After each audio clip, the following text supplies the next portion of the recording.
The CRF250X was released by Honda back in 2004 to fill a couple of different roles. It was a consolation offering at the end of the beloved XR250R's production, it was a response to Yamaha's WR250F, and it was the off-road sister to the CRF250R. But how well does it actually perform these roles? And now that the price for used CRF250X bikes has dipped into the $2,000 range, is it a viable option for riders looking for an affordable dirt bike? I'll be discussing all of that and much more in this in-depth review of the 2004 through 2017 CRF250X. The CRF250X has not changed greatly from 2004 to 2017. There have just been minor changes such as tweaks to the carburetor, fuel tank, seat, plastics, suspension settings, brake rotors, and the head. For the most part, it has been the same bike for over a decade, featuring a 249cc single overhead cam, 4-valve, liquid-cooled engine, Showa twin-chamber forks, a Showa rear shock, and an aluminum frame, all pretty similar to the early CRF250R, but with an electric start in addition to the Kickstarter, a wider gear ratio spread in the transmission, a smaller carburetor, a lower performance head, a 12-volt DC charging circuit, an AC lighting circuit, headlight, taillight, a more flexible frame, plusher suspension settings, wider seat, a kickstand, and of course, an absolutely terrible state of tune right off the showroom floor to keep the Californians happy. And let's jump right into that topic by starting off this review by talking about the engine, transmission, and fuel efficiency of the CRF250X. The engine is a 249cc 4-stroke liquid-cooled single overhead cam 4-valve wet sump single with a radically over-square short-stroke configuration, a 37mm FCR carburetor, and a wide ratio 5-speed transmission. And, like I mentioned before, it is totally dumbed down to oblivion for green sticker emission standards. When I first purchased the bike in bone stock form, I was shocked at how bad the throttle response was. The power output was lazy and hesitant when rolling on the throttle, laggy when quickly breaking open the throttle, and it would surge and stutter when just trying to hold a constant speed. That being said, the uncorking or closed course competition mods are a must on this bike if you actually care about having good throttle response and decent power. They are very simple to perform, and here's how to perform them in the shortest explanation possible. Remove the seat, drill out the rivets on the snorkel, cut out the snorkel, remove the fuel tank, remove the head hanger, loosen the carburetor bolts, tilt the carburetor, remove the 2 Allen bolts at the top, pull out the needle, move the clip 2 positions richer, put it back, remove the throttle cable cover, zip tie or safety wire these two things together, tilt the carb the other way, remove the bottom bolt, remove the 130 main jet, replace with a 155 main jet, remove the size 40 pilot jet, replace with the size 42, close it up, tighten it up, remove or modify the exhaust baffle, and then optionally disable the pink wire on this connector. It can all be done in a matter of minutes without removing the carburetor, and then the bike will work as it is supposed to. So there's no excuse for not doing it. Now, with the engine working as it should, we can discuss the actual performance. I have been mostly happy with the power output of this bike. It is not super fast or super powerful, and it's not perfect or the best at any one thing, but it has proven to have a usable, decently versatile power delivery that I can totally live with. The low RPM power delivery is not what I would call strong, but it definitely has enough of a flywheel effect and enough throttle response at small throttle openings to chug through low-speed technical terrain without being stall happy. That's not to say that it is perfect, it is definitely no XR in the low end. My big bore XR250R is stronger than this bike at very low RPM and plows through gnarly areas with much less clutch work compared to the 250X. Compare the CRF250X to the early carbureted Yamaha WR250F though, and the CRF250X feels so much stronger and way more responsive in the low RPM. To sum it up, the low RPM response, pull, and flywheel effect land the CRF250X somewhere in the acceptable for me range. It's not soft and weak like the early WR250F or too touchy and stall happy like a motocross bike, and it's not excellent and stall proof like an XR. It's just good enough to keep me happy. I can make use of it without getting frustrated. If you really need to rip the front end off the ground or get the bike moving in a hurry, a quick slip and dump of the clutch to instantly bring the RPM up is the answer, because this little Unicam engine revs very quickly and very freely, and the mid-range power feels nice and healthy. With a 0 to 60 mile per hour time of 6.1 seconds on pavement, this bike will outpull my big bore XR250R when accelerating from a stop in a straight line, but of course that doesn't really tell the whole story, and you should watch my CRF250X vs XR250R race video to see why. The high RPM pull of the 250X isn't mind-blowing, and it definitely feels very flat compared to the CRF250R, but that's not to say it's weak. Actually, it almost just maintains the same pull from mid-RPM all the way up to the rev limit. It has a very broad, linear power band. No surprises, no sketchy, uncontrollable loss of traction, just a decent, controllable, usable amount of power. Only in very deep, power-sapping desert washes have I felt that the CRF250X could use more power. So how would I describe overall the power output of the CRF250X? I would call it broad, linear, and easy to use. It's no tractor torque XR, and it's no high-power MX bike. It's like a nice compromise between the two. I doubt anybody has ever found it too powerful, but many people do claim it is too weak and end up rebuilding it with CRF250R components. Speaking of rebuilds and reliability, yes, unfortunately the CRF250X has an engine that needs to be rebuilt on a schedule. Sure, there are folks out there claiming 600 hours on the original components, but they're the lucky exception with the 1 in 1,000 bike that Honda assembled with perfectly matched valves, valve seats, guides, and a cylinder that fits oh so perfectly around that single-ringed slipper piston, and the owner only rides fire roads at a steady 20 miles per hour and changes the oil every day even if the bike didn't get ridden, and you get the picture. I'm not saying anyone out there is being dishonest, I'm just saying there are a lucky few who get away without following a rebuild schedule, and the rest of us better keep up with the necessary inspections to keep tabs on engine wear. The regular maintenance and inspections are not that difficult anyway. The motor oil and transmission oil are separate on this bike, and some people get hung up on this and really start overcomplicating and over-stressing about the oil change procedure, and personal opinion time, that is just unnecessary. Drain both reservoirs, change the oil filter, and fill both reservoirs with 700 milliliters of oil each. It will turn out just fine. Cleaning the air filter doesn't even require removing the seat on this bike thanks to the side door on the airbox, and valve clearance inspections are too easy. Just remove the fuel tank, remove the cover on the head, position the engine to top dead center with the cam lobes facing away from the exhaust rocker and intake buckets, and then measure the clearance at each valve. The gasket on the head cover is reusable, so why not check the clearances often? This is how many people easily gauge their need for an engine rebuild. When the valve clearances start to move often, the valves are at the end of their life, so you'll need a head rebuild. And that's not a bad time to throw a new piston in as well, since it's just a few extra steps, and during the piston change you can check for bottom end wear. You could read all day about rebuild intervals and the like on this bike, but the bottom line you're going to find is that to maintain reliability, you just need to be smart about it, keep tabs on engine wear, and don't try to go thousands of hours on a single top end or bottom end. That's just asking for a catastrophic failure, which does happen on the 250X. Sidebar, I'm tracking hours and miles on my bike, and I'll be keeping the pinned post in the comment section and the video description updated with everything that wears out or breaks on my bike, so if you're not watching this video in 2017, check that out to see how reliable this particular bike has been. Okay, back on topic. So do these rebuilds prevent this bike from being a good option for budget-minded riders? It totally depends on how much you ride. Well, let's say you put about 10 hours on the bike every month, 2.5 hours every weekend.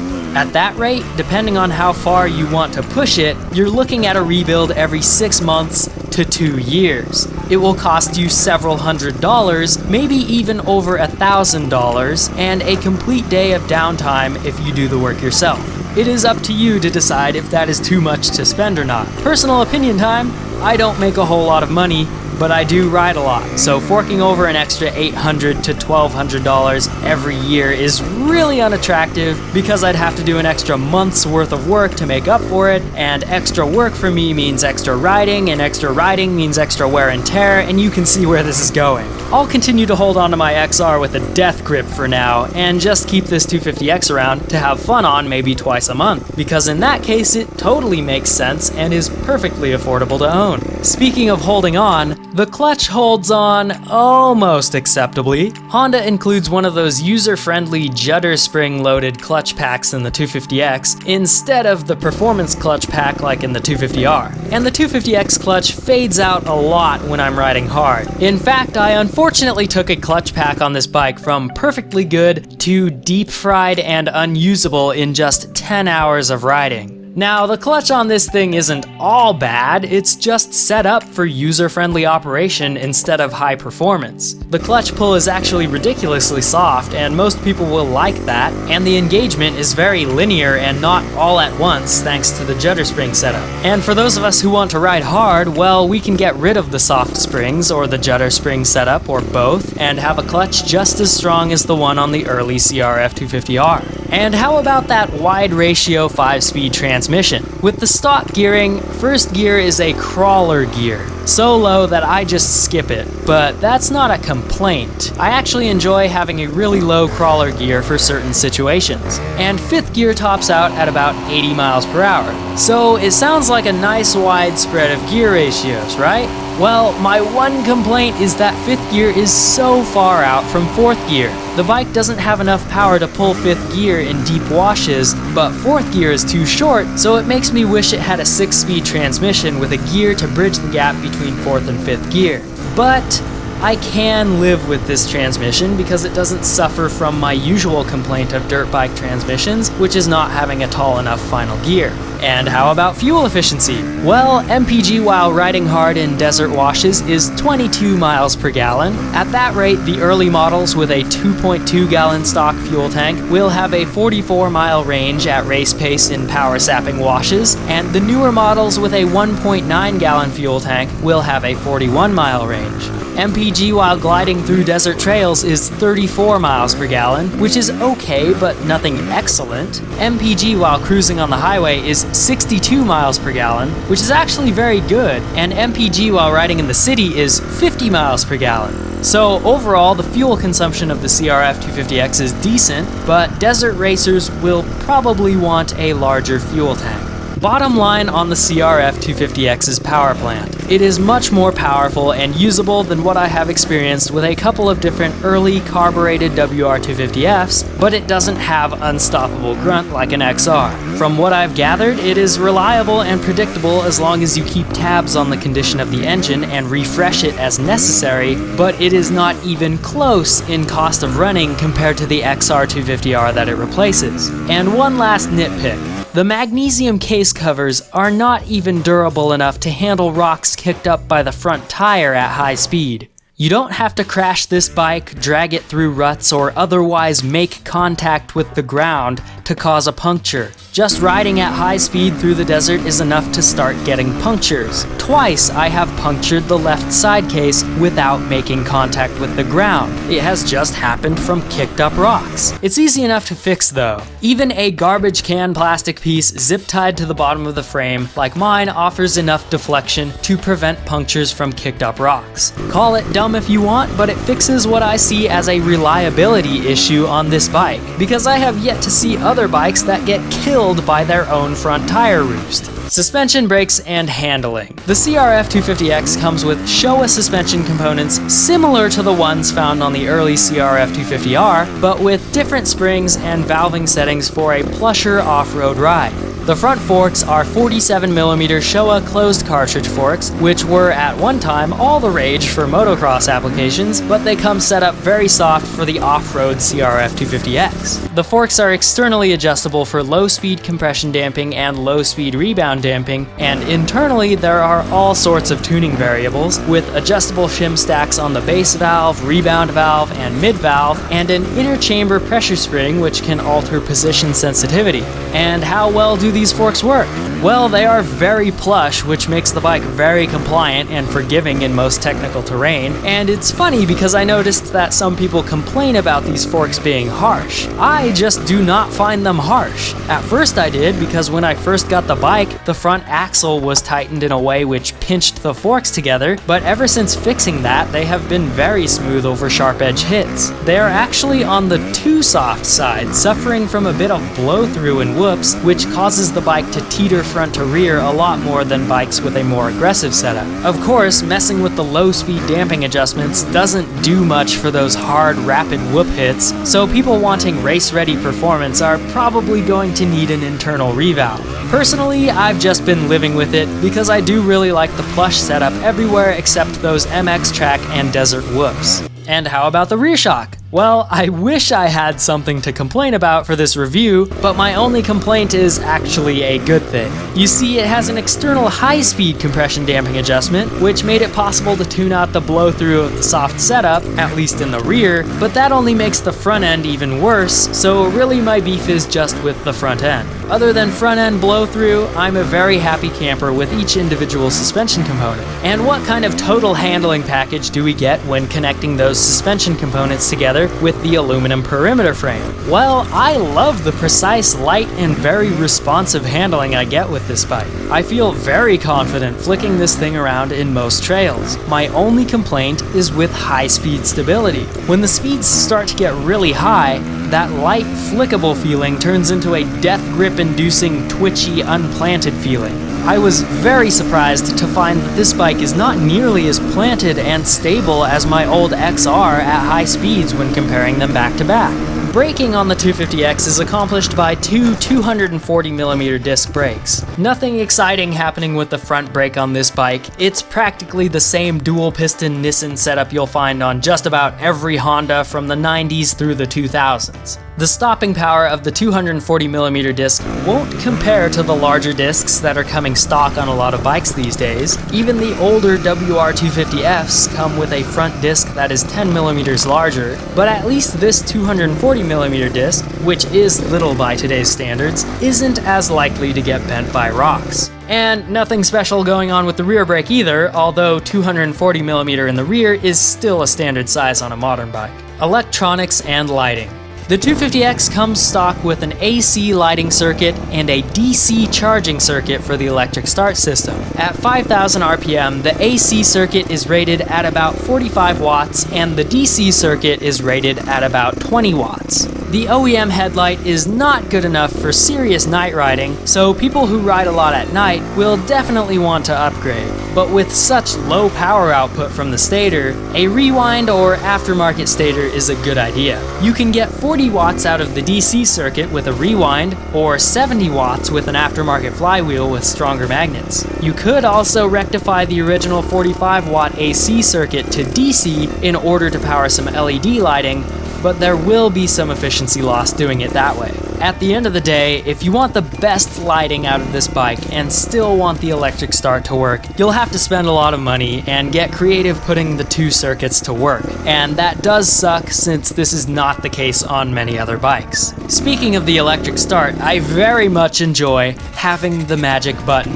It seems to work pretty well on this bike with a pretty quick fire up. It just sometimes requires a blip of the throttle to get it started while holding the button. So my final opinion. At the beginning of this video, I said the CRF250X has a couple of roles and posed the question, how well does it perform these roles? First, it has the role of replacing the XR250R. My personal opinion is that no, it could never replace an XR or any workhorse style bike. Sure, it performs better, but mad performance was never the appeal of the XR series. The good old XR is something that you put gas in and go. You just run it forever and you don't rebuild it. The cost of running the CRF250X is just way higher because of wear and tear on internal components. So no, it will never replace my XR250R. Second, it's supposed to compete with the early carbureted WR250F. From a performance standpoint, I really prefer the CRF250X. The suspension feels better, the power is much more broad, and the whole package just feels significantly more like a performance bike. But again, we have the cost of running dilemma. The WR250F has a track record of going hundreds of hours without a rebuild. The CRF250X? It's just not happening. So in this role, it depends. I've seen people say you should just pick a color when deciding between the 250X or a WR250F, and that is just not true. It's a performance versus reliability and cost of running decision. As far as comparing the 250X to the newer fuel-injected WRs, I have no clue yet as I haven't spent time on one of those. Third, is it good enough to be called the off-road sister to the CRF250R? In my opinion, it's not a total disappointment compared to the R. The X is definitely way mellower compared to the R and feels heavier, but it's not an unbearable pig in comparison or a total bummer to ride after riding the R, so I'd say yes to this one. And lastly, with resale prices now in the $2,000 range, is the 250X a good bike for someone looking to just grab a bike cheap and have inexpensive fun? Well, we already know the cost of running on a 250X in good condition is not excellent, so the cost of running on someone's old beat-up junk can't be any better. So you really have to be picky when buying one of these used. For the person who just wants to ride and do it inexpensively, there are many better bikes out there. So what is the CRF250X really good at, and who is it good for? Well, set up correctly, it is quite the performer and pretty good for aggressive riding. It's like the entry level of the performance bike category. So I think it's great for the person who wants a real taste of performance bike without blowing all sorts of money up front on a full-blown race bike.